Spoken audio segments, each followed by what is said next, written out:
సన్యాసుల జీవితాలు అలాగే ఉంటాయి. మీకు నేను ఒక చిత్రమైన విషయం చెప్తాను.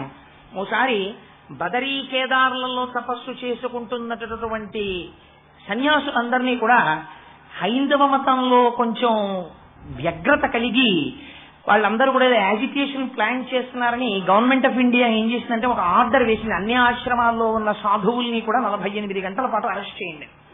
అంటే బదరీనాథ్ కేదార్నాథుల్లో ఆశ్రమాల్లో తపస్సు చేసుకుంటున్న వాళ్ళందరి దగ్గరికి వెళ్ళి అయ్యా మిమ్మల్ని అందరినీ కస్టడీకి తరలిస్తున్నాం అన్నారు.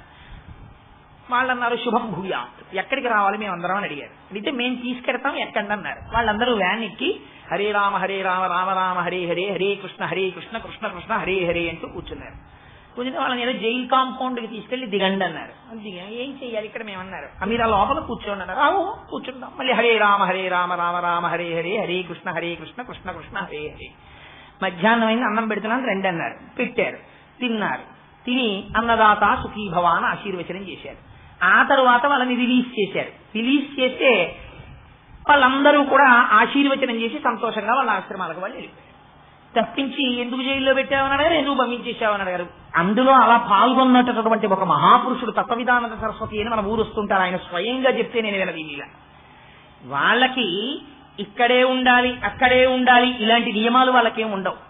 వాళ్ళు అమాయకత్వం సరే పద అంటారంతే. వాళ్ళకేం జంఝాటమేం ఉండదు వాళ్ళకి. అందుకని పెళ్లికి పెడదాం పదండి షిరిడి అన్నారు. సరే పదండి, మీరు ముందు పదండి, అలాగే పదండి అన్నారు. ఓ బండి ఎక్కించారు, తీసుకొచ్చారు. షిరిడి వచ్చిన తర్వాత ఒక గమ్మత్తు జరిగింది. అక్కడ ఖండోబా దేవాలయము అని ఈశ్వరాలయం, శివాలయం అది. అందులో అర్చకుడు ఒక ఆయన ఉన్నాడు, ఆయన పేరు మహల్సాపతి. ఆయన కబీర్ దాస్ గారి దోహాలు చదువుకుంటుండేవాడు. ఆ ఛందస్సుని దోహా అని పిలుస్తారు.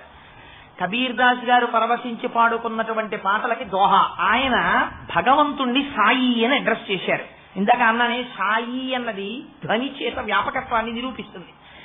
ఆయన అనుకోకుండా ఓ పేరు పెట్టి పిలిచాడు. అంతేకా ఆయన ఏం పేర్లు ఏం పెట్టుకోలేదు. నా పేరు ఇదనా ఎప్పుడు చెప్పలేదు.